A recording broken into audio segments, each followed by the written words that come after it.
Welcome to SP news. ముందుగా headlines చూద్దాం.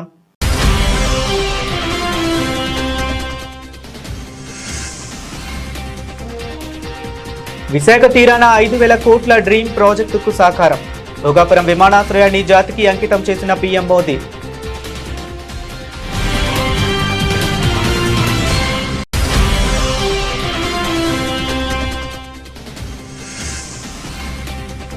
పూణేలో హోంమంత్రి అమిత్ షా కీలక వ్యాఖ్యలు.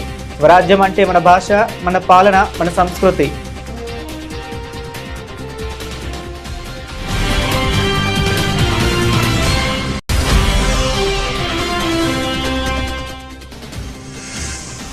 తమిళ సంస్కృతికి, ధర్మ పాలనకు ప్రతీక సెంగోల్. తిరుచెందూరు స్థల పురాణం పుస్తకావిష్కరణలో నిర్మలా సీతారామన్ వ్యాఖ్యలు.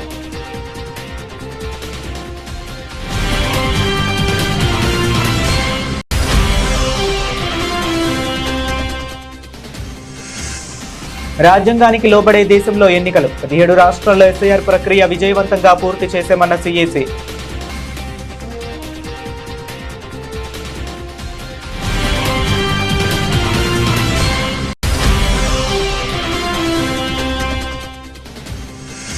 కావేరీ వివాదంపై సుప్రీంకోర్టుకు తమిళనాడు. ఆల్ పార్టీ భేటీ, న్యాయ నిపుణులతో చర్చించానికే నిర్ణయమన్న సీఎం డీకే.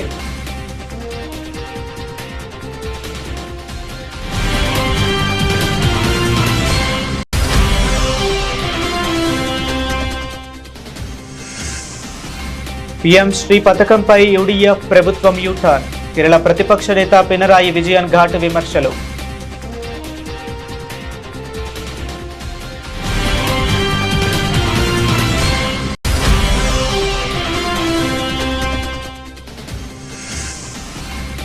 దేశంలో భావ ప్రకటన స్వేచ్ఛ దుర్వినియోగం కాకూడదు. తిలక్ ఆలోచనను యువత అర్థం చేసుకోవాలన్న అజిత్ దోవల్.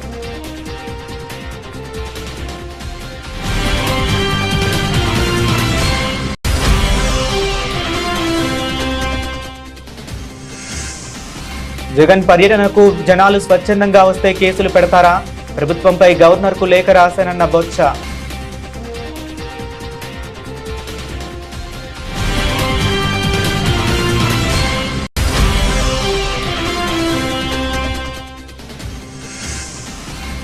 తెలంగాణ పెట్టుబడులకు అత్యంత సురక్షిత ప్రాంతం. సిఐఐ ఉత్తర భారత ప్రతినిధులకు సీఎం రేవంత్ రెడ్డి ఆహ్వానం.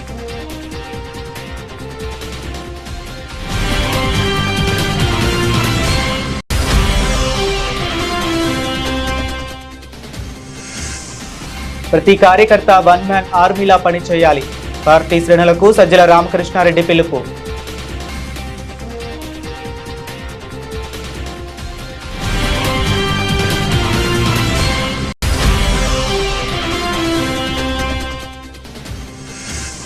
తెలంగాణలో వార్తను వార్తగా రాసే పరిస్థితి లేదు. మీడియా తీరుపై బీఆర్ఎస్ వర్కింగ్ ప్రెసిడెంట్ కేటీఆర్ సంచలన వ్యాఖ్యలు.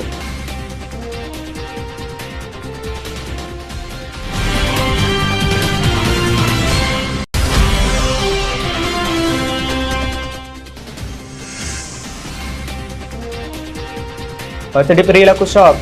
స్వల్పంగా పెరిగిన బంగారం ధరలు.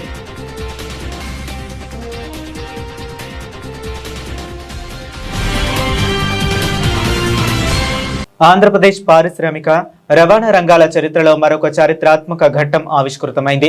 ఉత్తరాంధ్ర ప్రజల దశాబ్దాల స్వప్నమైన విశాఖపట్నం భోగాపురం అంతర్జాతీయ విమానాశ్రయాన్ని భారత ప్రధాని నరేంద్ర మోదీ అధికారికంగా ప్రారంభించి జాతికి అంకితం చేశారు. సుమారు 5,000 కోట్ల రూపాయల భారీ వ్యయంతో అత్యంత ఆధునిక హంగులతో రూపుదిద్దుకున్న ఈ ఎయిర్పోర్ట్ ఉత్తరాంధ్ర భవిష్యత్తు రూపురేఖలను మార్చే ఒక కీలక గ్రోత్ ఇంజిన్ గా నిలవనుంది. విమానాశ్రయం ప్రారంభోత్సవం అనంతరం నిర్వహించిన బహిరంగ సభలో ప్రధాని నరేంద్ర మోదీ ప్రసంగిస్తూ తీవ్ర భావోద్వేగానికి గురయ్యారు. గిరిజనుల సంక్షేమం, స్వాతంత్ర్య పోరాటం కోసం తన ప్రాణాలను అర్పించిన విప్లవ వీరుడు అల్లూరి సీతారామరాజు జన్మించిన ఈ పవిత్ర భూమిపై ఈ రోజు కొత్త విమానాశ్రయాన్ని ప్రారంభించడం ఎంతో గర్వకారణంగా ఉందన్నారు. आंध्र प्रदेश हमेशा भविष्य की सोच रखने वाला प्रदेश रहा है। सॉफ्टवेयर, आईटी और टेक सेक्टर में आंध्र के युवाओं ने पूरी दुनिया में अपना डंका बजाया है और इसलिए सरकार यहां के टैलेंट को आंध्र प्रदेश की डेवलपमेंट पावर से जोड़ना चाहती है। మిత్రులారా, ఆంధ్రప్రదేశ్ ఎప్పటి నుంచో భవిష్యత్తును దృష్టిలో పెట్టుకొని ముందుకు సాగే రాష్ట్రం. సాఫ్ట్వేర్ కానీ, ఐటీ కానీ, టెక్ రంగాల్లో కానీ ఆంధ్రప్రదేశ్ యువత ప్రపంచవ్యాప్తంగా తన ప్రతిభను చాటుకున్నారు.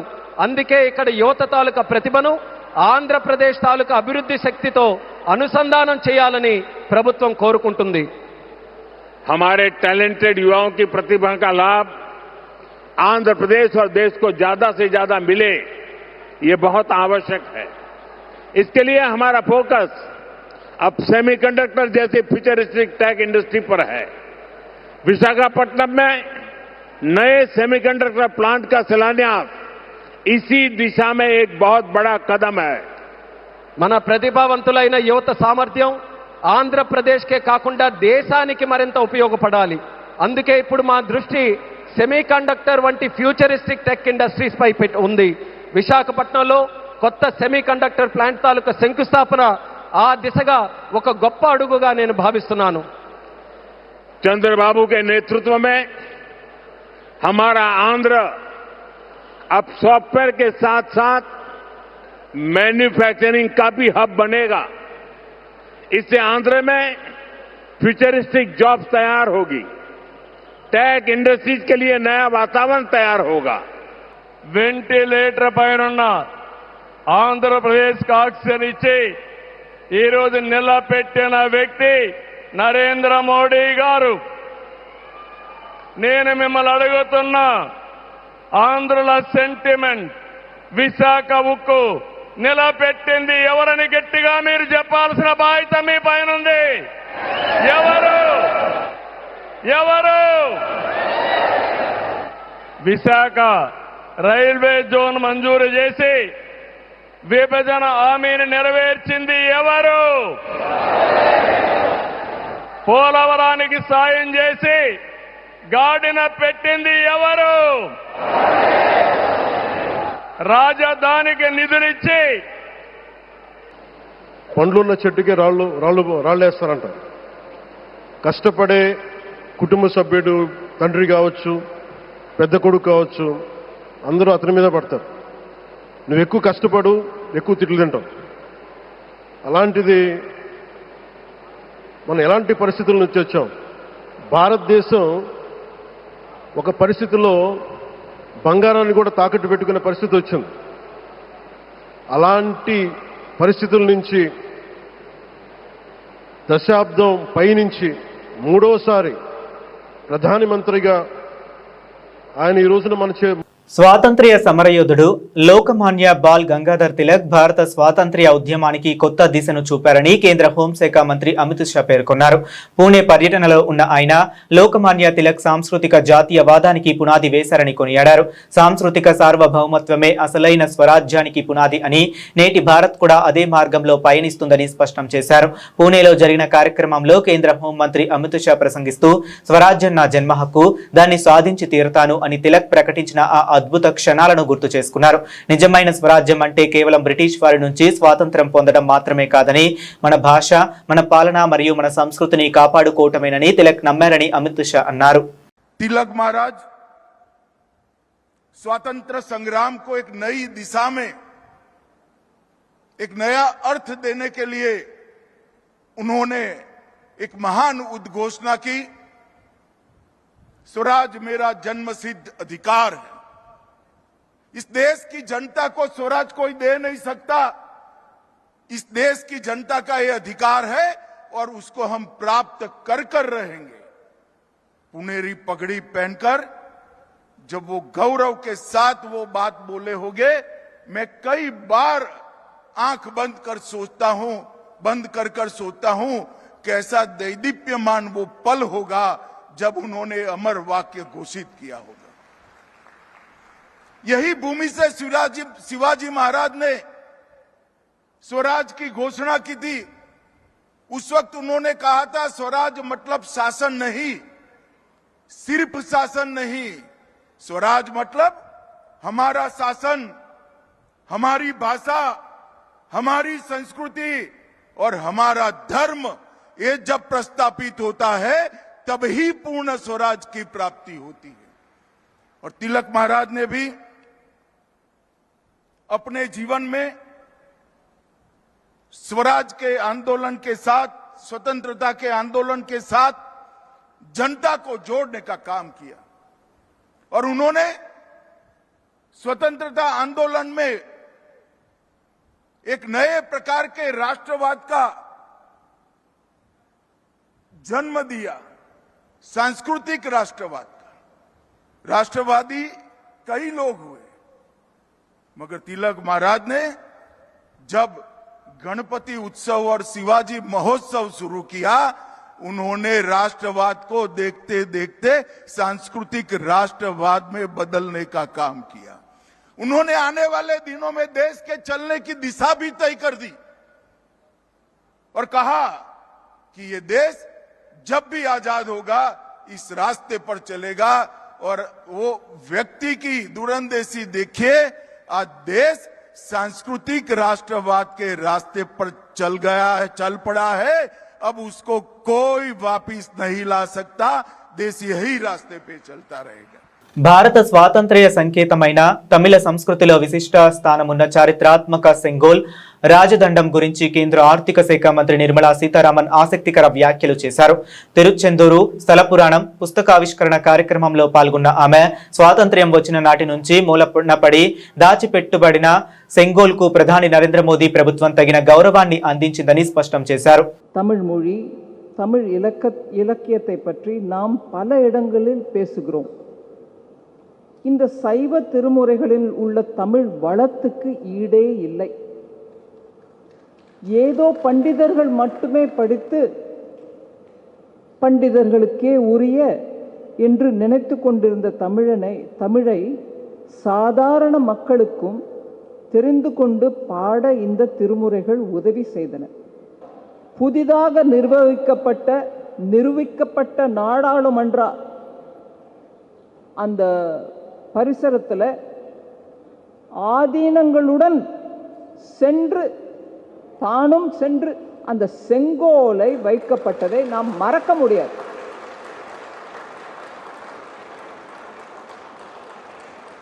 நான் இங்க அரசியல் பேசல.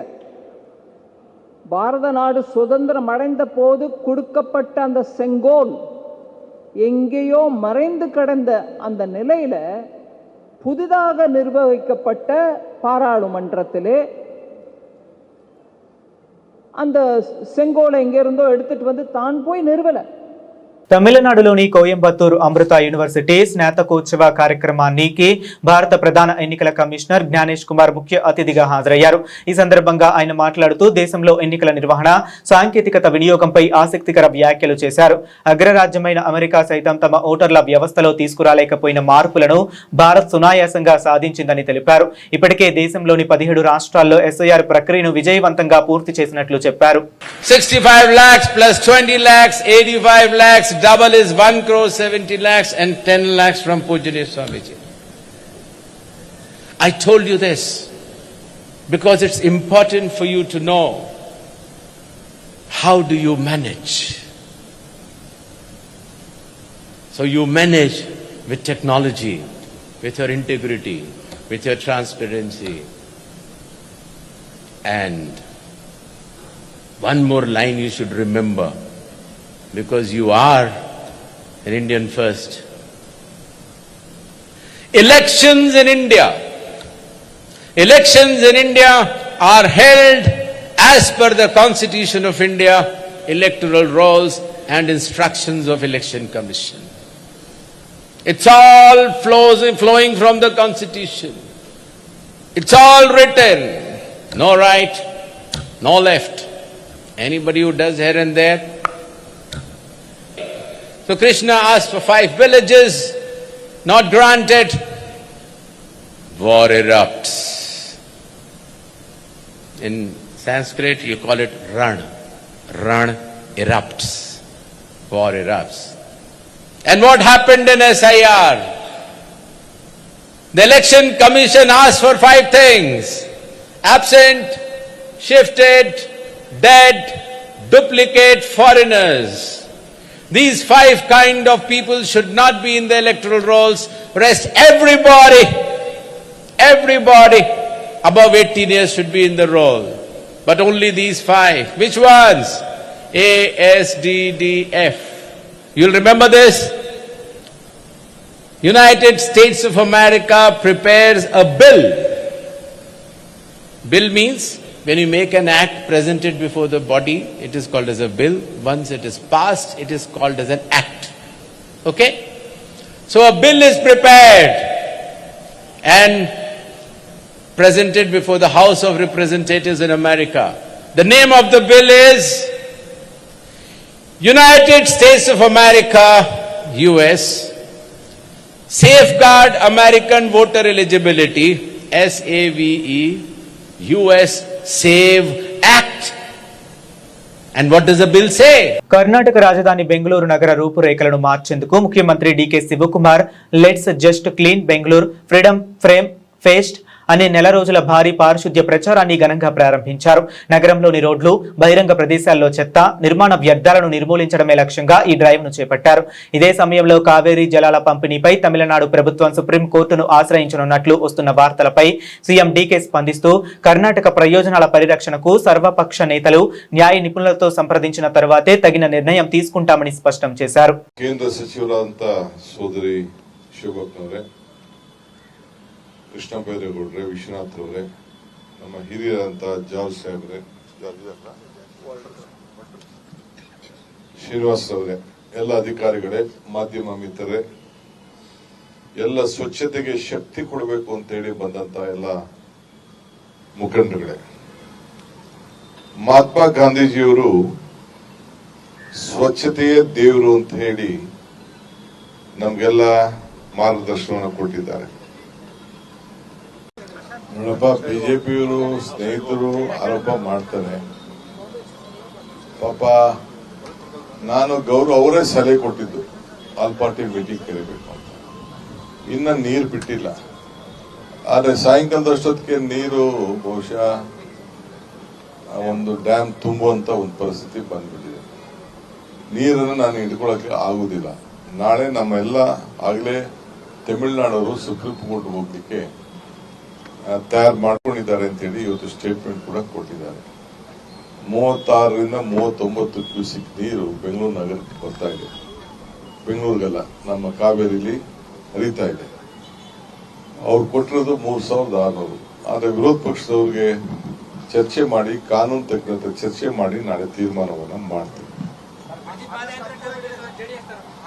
కేరళ రాజకీయంలో కేంద్ర ప్రభుత్వ పీఎం శ్రీ పాఠశాల పథకం మళ్లీ తీవ్ర దుమారం రేపుతుంది. ప్రతిపక్షంలో ఉన్నప్పుడు పీఎం శ్రీ పథకాన్ని తీవ్రంగా వ్యతిరేకించిన కాంగ్రెస్ నాయకత్వంలోని యూడీఎఫ్ కూటమి తీరా అధికారంలోకి రాగానే దాన్ని అమలు చేయడానికి సిద్ధపడడంపై ప్రతిపక్ష నేత పినరాయి విజయన్ నిప్పులు చెరిగారు. యూడీఎఫ్ ప్రభుత్వం తీసుకున్న ఈ నిర్ణయం వారి నైతిక విలువలకే పెద్ద మచ్చ అని ఆయన విమర్శించారు. എൽഡിഎഫ് സർക്കാർ ഈ പുത്തൻ വിദ്യാഭ്യാസ നയത്തിന്റെ ഭാഗമായുള്ള കായികവൽക്കരണ നടപടിയോട് യോജിച്ചിരുന്നില്ല. അതുകൊണ്ട് തന്നെ PM ശ്രീ പദ്ധതി നടപ്പാക്കുന്നതിന് LDF സർക്കാർ സന്നദ്ധമായിരുന്നില്ല. ആ PM ശ്രീയുടെ ഭാഗമായിട്ട് ഏതെങ്കിലും തരത്തിലുള്ള കേരളത്തിലെ വിദ്യാഭ്യാസ രംഗത്തെ മാറ്റം ഉണ്ടാക്കണമെന്നും LDF ആഗ്രഹിച്ചിരുന്നില്ല. യഥാർത്ഥത്തിൽ MOയുടെ കാര്യം നേരത്തെ തന്നെ വ്യക്തമാക്കിയതാണ്. അത് PM ശ്രീ പദ്ധതി നടപ്പാക്കുന്ന ഭാഗമായിരുന്നില്ല. എന്നാൽ വിദ്യാഭ്യാസ മേഖലയിൽ ലഭിക്കേണ്ട ഇതുമായി യാതൊരു ബന്ധവുമില്ലാത്ത കാലാകാലമായി ലഭിച്ചുകൊണ്ടിരിക്കുന്ന ఫండ్ తడైన నెల వల్ల స్వేచ్ఛ లేదా ఆజాదీ అనే పదానికి యువత నిజమైన అర్థాన్ని గ్రహించాలని భారత జాతీయ భద్రతా సలహాదారు NSA అజిత్ దోవల్ పిలుపునిచ్చారు. స్వాతంత్ర్యం అంటే ఏది పడితే అది చేయటం కాదని, దానికి బాధ్యత, నియంత్రణ తోడవ్వాలని స్పష్టం చేశారు. లోకమాన్య బాల్ గంగాధర్ తిలక్ జీవితం మరియు ఆనాటి సవాళ్లపై నిర్వహించిన ఒక కార్యక్రమంలో పాల్గొన్న ఆయన తిలక్ అందించిన స్ఫూర్తిని నేటి తరానికి వివరించారు. लोकमान्य तिलक जी के जीवन को समझना, उनकी गहराइयों को देखना, उसके लिए उस समय के काल, उस समय के मजबूरियां, उस समय की दयनीयता को शायद हम लोग उसकी कल्पना नहीं कर पाते। विशेषकर जो हमारा युवा वर्ग है वो सोचता है शायद भारत हमेशा ऐसा ही था, जिसे हम स्वतंत्रता कहते हैं। शायद उनको लगता है कि स्वतंत्रता केवल वह करने की जो आपकी इच्छा है, स्वतंत्रता ये नहीं थी। जिन लोगों ने स्वतंत्रता के लिए अपने प्राणों को न्यौछावर किया, जिन लोगों ने इसके लिए संघर्ष किया, जिन लोगों ने हमें इसका नेतृत्व दिया, लोकमान्य तिलक उसके सिरमौर थे। उसके उनका जो व्यक्तित्व था, उनका जो समय था, उस वक्त तक वो आवाज उठाने की हिम्मत बहुत लोगों में नहीं थी। लोगों में एक त्रासदी थी, एक पीड़ा थी, एक वेदना थी, एक करा रहा था समाज। लेकिन जो चाहते भी थे कुछ बोलना, वो यही कहते थे कि हम किसी तरह से कोई रास्ता निकालें, बातचीत करके, इनके कुछ संयम का प्रयोग करके, लेकिन वो कठिन रास्ता मुकाबला करके और इसको जीत के ले। ये शायद ये इसका नेतृत्व और इसका भाव उन्होंने ही देश को दिया। दास्ता की बेड़ियों को उन्होंने झंझोड़ने के लिए देश के युवकों और देश की जनता में एक नई चेतना और पौरुष का प्रादुर्भाव किया। వైఎస్ఆర్సీపీ అధినేత వైఎస్ జగన్మోహన్ రెడ్డి పర్యటనపై పసుపు పత్రికలు అవాస్తవ కథనాలు రాస్తున్నాయని వైఎస్ఆర్సీపీ సీనియర్ నాయకుడు ఎమ్మెల్సీ బొత్స సత్యనారాయణ తీవ్ర స్థాయిలో ధ్వజమెత్తారు. జగన్ పర్యటనలో ప్రభుత్వ వైఖరిని, పోలీసుల తీరును తప్పుబడుతూ తాము గవర్నర్కు ఫిర్యాదు చేసినట్లు వెల్లడించారు. జైలు వద్ద పోలీసులు తమను అడ్డుకున్న తీరుపై ఆయన విలేకరుల సమావేశంలో తీవ్ర ఆగ్రహం వ్యక్తం చేశారు.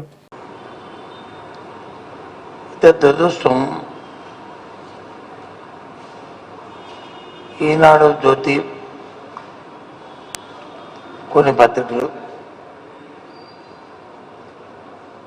పోలీసు ప్రభుత్వం ఉన్న వ్యవస్థ, ప్రభుత్వం పోలీసు వాళ్ళ మీద ఒత్తిడి తీసుకొచ్చి కేసు పెట్టడమే కాకుండా కొన్ని ఆవాకులు జావకులు కూడా పత్రికలో రాయడం చాలా దురదృష్టకరం.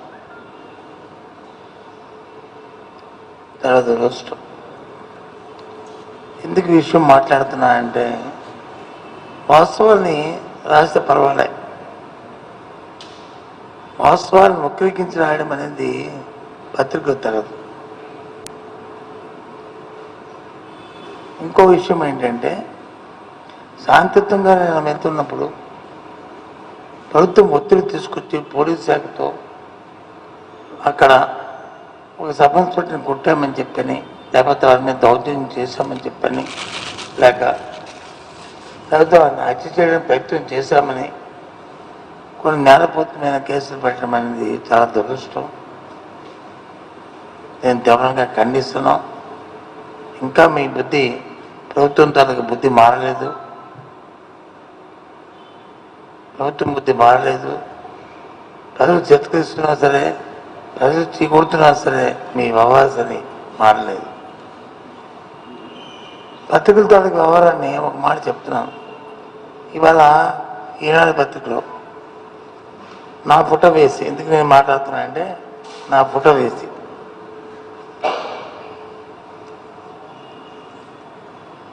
పోలీసులపై బస్సు బెదిరింపులు.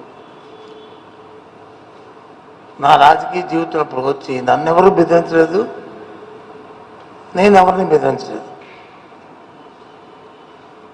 వివిధ రంగాల్లో పెట్టుబడులకు తెలంగాణ సురక్షిత స్థానమని, తెలంగాణకు వచ్చిన పెట్టుబడులు పెట్టాలని భారత పరిశ్రమల సమైక్య ఉత్తర భారత ప్రతినిధులను ముఖ్యమంత్రి ఆహ్వానించారు. తెలంగాణలోని ప్రజా ప్రభుత్వం పెట్టుబడులకు రక్షణగా నిలుస్తుందని హామీ ఇచ్చారు. సిఐఐ ఉత్తర భారత ప్రతినిధులు MCRHRDలో బోధి పెవిలియన్లో ముఖ్యమంత్రితో సమావేశమయ్యారు. ఈ సందర్భంగా ముఖ్యమంత్రి మాట్లాడుతూ, తమ ప్రభుత్వం తీసుకువచ్చిన పారిశ్రామిక విధానాలతో పెట్టుబడులను ఆకర్షిస్తున్నామని, మంచి ప్రతిపాదనలతో వచ్చిన వారికి ప్రోత్సాహకాలు ఇస్తున్నామని తెలిపారు. తెలిపారు. 30,000 ఎకరాల్లో నిర్మిస్తున్న భారత్ ఫ్యూచర్ సిటీలో ఫార్చ్యూన్ 500 కంపెనీల పెట్టుబడులు పెట్టాలనేది తమ ఆకాంక్ష అని తెలిపారు. గత డిసెంబర్లో నిర్వహించిన గ్లోబల్ సమ్మిట్ లో 175 దేశాల ప్రతినిధులు పాల్గొన్నారని వివరించారు. తెలంగాణ రైజింగ్ 2047 పాలసీని గ్లోబల్ సమ్మిట్ లో ప్రకటించిన విషయాన్ని తెలియజేస్తూ ప్రస్తుతం దేశ జీడీపీలో తెలంగాణ వాటా 5% ఉందని, అది 10%గా ఉండాలన్నదే తమ లక్ష్యమని వెల్లడించారు. సోషల్ మీడియాలో చేసే ప్రతి కార్యకర్త ఒక వన్ మ్యాన్ ఆర్మీలా పదునైన కంటెంట్ తో నిజాన్ని 10 మందికి చేరవేస్తూ ప్రజల్ని చైతన్యం చేయాలని వైఎస్ఆర్సీపీ స్టేట్ కోఆర్డినేటర్ సజ్జల రామకృష్ణారెడ్డి పిలుపునిచ్చారు. వైఎస్ఆర్సీపీ సోషల్ మీడియా కార్యకర్తలు కేవలం ప్రచారకర్తలుగా కాకుండా ప్రజల గొంతుకగా క్రమశిక్షణతో కూడిన బాధ్యతాయుతమైన డిజిటల్ ప్రతినిధులుగా పనిచేయాలని ఆయన సూచించారు. వైఎస్ఆర్ కాంగ్రెస్ పార్టీ కేంద్ర కార్యాలయంలో సోషల్ మీడియా విభాగ రాష్ట్ర కమిటీ సభ్యులు, జిల్లా, అసెంబ్లీ, నగర అధ్యక్షులతో ముఖ్య సమావేశం నిర్వహించారు. ఈరోజు ఇక్కడికి వచ్చిన సోషల్ మీడియా విభాగం క్షేత్రస్థాయి నాయకులందరికీ స్వాగతం. సోషల్ మీడియా ప్రెజెన్స్ అనేది ఎప్పటి నుంచో ఉన్నాయి. ఇప్పుడు దాన్ని ఒక రకమైన ఆర్గనైజ్డ్ దీని కిందికి తీసుకొచ్చాం. గ్రామ స్థాయి వరకు వెళ్ళాం. మీ అందరికీ తెలుసు, ఒక పొలిటికల్ పార్టీగా ఏ రాజకీయ పార్టీకైనా అజెండా పైకి చెప్పినా చెప్పకపోయినా తయారవుతుంది. అధికారంలోకి వచ్చే పార్టీ అయితే దాది ఆచరణలో కూడా కనిపిస్తుంది. అది ప్రజలకు అనుకూలంగా ఉండేది, పేద ప్రజలకు అనుకూలంగా ఉండేది, అలాగే హక్కుల కోసం పోరాడే వాళ్ళకు అనుకూలంగా ఉండేది, ప్రజాస్వామ్య పద్ధతులకు అనుకూలంగా ఉండేది. అయితే అది ప్రజల మన్ననలు ఎక్కువ పొందే అవకాశం ఉంటుంది. ఏ పార్టీ అయితే అధికారమే పరమావధిగానో లేదా తాత్కాలికమైన వాటితో బయటపడుతూ అధికారంలోకి వస్తే చాలు, మనం బాగుంటే చాలు అనుకుంటే పార్టీలు అవి కూడా సర్వైవ్ అవుతుంటాయి, నిలబడతాయి. ఆ రోజుకు వేసిన ఎత్తులతో అవి నిలబడుతుంటాయి, పవర్లోకి రావచ్చు. ఒక క్లియర్ కట్ డివిజన్ లాగా చూస్తే దేశంలో మన రాష్ట్రంలో కనపడినంత ఒక డివిజన్, ఒక మంచి చెడు, ఒక వెలుగు చీకటి, ఇట్లా ఒక క్లియర్ కట్ డివిజన్ పార్టీల మధ్య చూస్తే మన రాష్ట్రంలో మాత్రమే కనపడుతుంది. వైఎస్ఆర్ కాంగ్రెస్ పార్టీ జగన్మోహన్ రెడ్డి గారు ఒక స్థిరమైన, అది పవర్లో ఉన్నా లేకపోయినా ఒక స్థిరమైన రాజకీయ విధానం, రాజకీయం అంటే ప్రజలకు సంబంధించిన విధానాలు, అవే రాజకీయంగా, అధికారం పరమావధి కాదు, అధికారంలోకి వచ్చాక మన లక్ష్యాలు ఏవైతే అనుకున్నామో అవి ఎంతవరకు పూర్తి చేయగలిగాము, ప్రజల కోసం, ప్రజల్లో మమేకమై ప్రజల బాగు కోసం, పేద ప్రజల బాగు కోసం చేయగలమనేదే గీటు. తెలంగాణలో ప్రధాన స్రవంతి మీడియా తీరుపై బీఆర్ఎస్ వర్కింగ్ ప్రెసిడెంట్ కేటీఆర్ తీవ్ర స్థాయిలో ధ్వజమెత్తారు. రాష్ట్రంలో నిజాన్ని నిజంగా, వార్తను వార్తగా రాసే పరిస్థితులు ఏమాత్రం లేవని ఆయన ఆరోపించారు. సమాజంలో సమస్యలపై మీడియా మౌనం వహించడాన్ని ఆయన ఎండగట్టారు. ఇటీవల జరిగిన కొన్ని కీలక ఘటనలను ఉదాహరణగా చూపిస్తూ కేటీఆర్ మీడియా వైఖరిపై సంచలన విమర్శలు చేశారు. ఇవాళ దేశంలో ఉన్న పరిస్థితి ఇది. వాస్తవం ఏంటి? తప్పు జరుగుతున్నా రాయలేని పరిస్థితి ఉన్నమాట వాస్తవం. తప్పు జరుగుతుందని తెలిసినా రాయలేని పరిస్థితి ఉన్నమాట వాస్తవం. అట్లాగే ఈరోజు మీరు ఆలోచిస్తే దేశంలో ఉన్న మీడియా సంస్థలన్నీ కూడా ఎవరో ఒకరికి ఒత్తాసుగా మారిపోయిన విషయం కూడా వాస్తవం. స్వేచ్ఛగా, నిర్భీతిగా, న్యూట్రల్గా ఉండే పరిస్థితి ఉందా అంటే లేని మాట కూడా వాస్తవం. The power of speech today is restricted to those in power. It's is a fact. మనకి ఇష్టం ఉన్నా లేకపోయినా అది వాస్తవం. ఎందుకు ఈ మాట ఎందుకంటా ఉన్నా నేను? తెలంగాణని తీసుకోండి, అక్కడ ఇక్కడ తెలంగాణలోనే ఎన్నో సందర్భాలలో వార్తని వార్తగా రాయలేని పరిస్థితి లేదా? ఒక అమ్మాయి మీద లైంగిక దాడి జరిగింది, కేంద్ర మంత్రి గారి కుమారుడు ఈ దుర్మార్గమైన పని చేశాడు అని అమ్మాయి తల్లి తండ్రి వచ్చి కంప్లైంట్ చేస్తే ఏ మీడియా రిపోర్ట్ చేసిందండి? వారం రోజు సోషల్ మీడియానే లేకపోతే అమ్మాయికి న్యాయం జరిగే పరిస్థితి ఉందా? ఈ నేను మాట్లాడుతున్న మాట తప్ప? ఏ మీడియా లగచర్లలో గిరిజనుల మీద అకృత్యాలు జరిగితే ఏ మీడియా రాసింది? నేను ఈ మాట అంటున్నందుకు దయచేసి ఎవరేం అనుకోవద్దు. వాస్తవాలు చెబితే చేదుగానే ఉంటాయి. ఈ రోజున్న పరిస్థితుల్లో డైరెక్ట్గా శాసనసభలో బయట జర్నలిస్టుల పట్ల అసహనం వ్యక్తం చేస్తే కూడా ప్రభుత్వంలో ఉన్న పెద్దలు ఏ మీడియా ప్రశ్నించిందండి? హైదరాబాద్ సెంట్రల్ యూనివర్సిటీలో 400 ఎకరాల భూమి విషయంలో విద్యార్థులు కథం దొక్కేదాకా ఏ మీడియా రాసింది? ఎక్కడుంది పరిశోధనాత్మక జర్నలిజం? ఉందా? నేను ఈ మాట అంటే మీలో చాలా మందికి మళ్ళీ నాలో అహంకారం కనబడొచ్చు. నేను ఉన్నట్టుగా అడుగుతున్నా, ఉన్నదా పరిస్థితి? రాసే పరిస్థితి, చెప్పే పరిస్థితి, స్వేచ్ఛగా నిర్భీతిగా ఇన్వెస్టిగేటివ్ జర్నలిజం అనే పరిశోధనాత్మకమైన కథనాలు వస్తున్నాయా? వాస్తవాలు చెబితే నచ్చవు. అందుకే ఏమవుతుంది, ఇప్పుడు మీరు ఇన్వెస్టిగేటివ్ జర్నలిజం మొదలు పెడితే వెంటనే కొత్త ఐటీ రూల్స్ వస్తాయి, టెలిగ్రాఫ్ యాక్ట్ అమెండ్మెంట్లు వస్తాయి. తెలుగు రాష్ట్రాల్లో పసిడి ప్రియులకు షాకిస్తూ బంగారం ధరలు మళ్లీ పైకి కదిలాయి. శనివారం ఉదయం పసిడి ధరలు స్వల్ప పెరుగుదలను నమోదు చేసినట్లు మార్కెట్ వర్గాలు వెల్లడించాయి. గుడ్ రిటర్న్స్ వెబ్సైట్ అందించిన తాజా వివరాల ప్రకారం ఈరోజు హైదరాబాద్, విజయవాడ నగరాల్లో బంగారం ధరలు ఏ విధంగా ఉన్నాయో ఇప్పుడు చూద్దాం. తెలుగు రాష్ట్రాలైన తెలంగాణ మరియు ఆంధ్రప్రదేశ్లోని ప్రధాన నగరాలైన హైదరాబాద్, విజయవాడలలో 24 క్యారెట్ల 10 గ్రాముల ప్యూర్ గోల్డ్ ధర 1,44,610కి చేరుకుంది. ఇక ఆభరణాల తయారీకి ఉపయోగించే 22 క్యారెట్ల 10 గ్రాముల ఆర్నమెంట్ బంగారం ధర 1,32,560 వద్ద నమోదైంది. అంతర్జాతీయ మార్కెట్లలో పరిస్థితులు, ద్రవ్యోల్బణం మరియు మార్కెట్ డిమాండ్ ఆధారంగా రోజువారీ పసిడి ధరల్లో ఈ మార్పులు చోటు చేసుకుంటున్నట్లు విశ్లేషకులు తెలిపారు. బులెటిన్ ముగించే ముందు మరొకసారి హెడ్లైన్స్ చూద్దాం.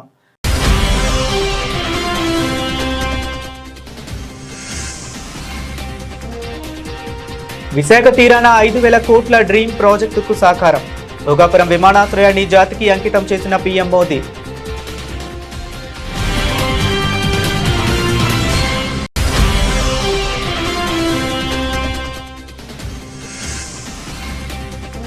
పూణేలో హోంమంత్రి అమిత్ షా కీలక వ్యాఖ్యలు. స్వరాజ్యం అంటే మన భాష, మన పాలన, మన సంస్కృతి.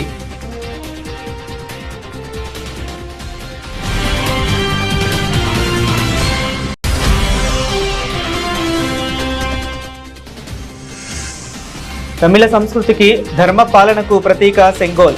తిరుచెందూరు స్థల పురాణం పుస్తకావిష్కరణలో నిర్మలా సీతారామన్ వ్యాఖ్యలు.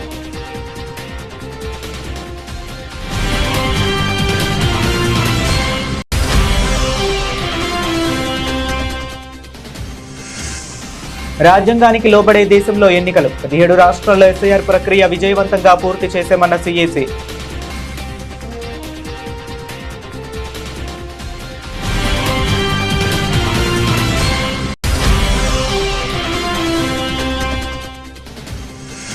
కావేరీ వివాదంపై సుప్రీంకోర్టుకు తమిళనాడు. ఆల్ పార్టీ భేటీ, న్యాయ నిపుణులతో చర్చించానికే నిర్ణయమన్న సీఎం డీకే.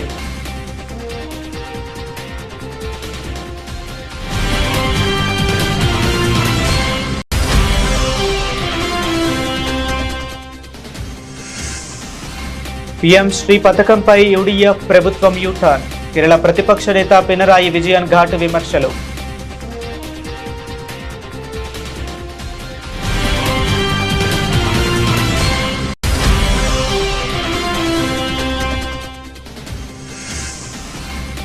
దేశంలో భావ ప్రకటన స్వేచ్ఛ దుర్వినియోగం కాకూడదు.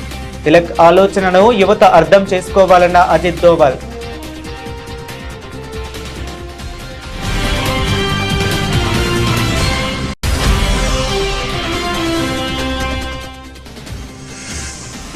జగన్ పర్యటనకు జనాలు స్వచ్ఛందంగా వస్తే కేసులు పెడతారా?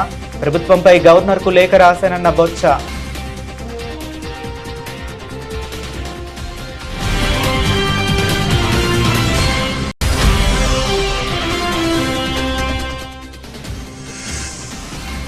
తెలంగాణ పెట్టుబడులకు అత్యంత సురక్షిత ప్రాంతం.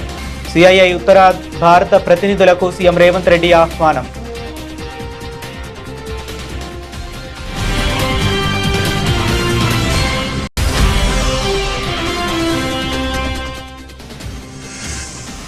ప్రతి కార్యకర్త వన్ మ్యాన్ ఆర్మీలా పనిచేయాలి.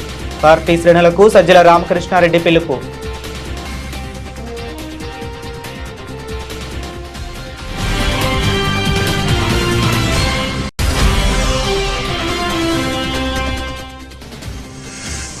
తెలంగాణలో వార్తను వార్తగా రాసే పరిస్థితి లేదు. మీడియా తీరుపై బీఆర్ఎస్ వర్కింగ్ ప్రెసిడెంట్ కేటీఆర్ సంచలన వ్యాఖ్యలు.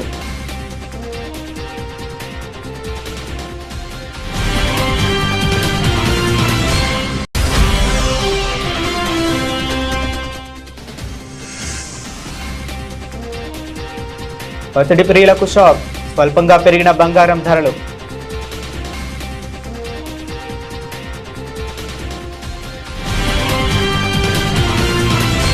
ఇవి ఇప్పటి వరకు ఉన్న అప్డేట్స్. మరిన్ని అప్డేట్స్ కోసం కీప్ వాచింగ్.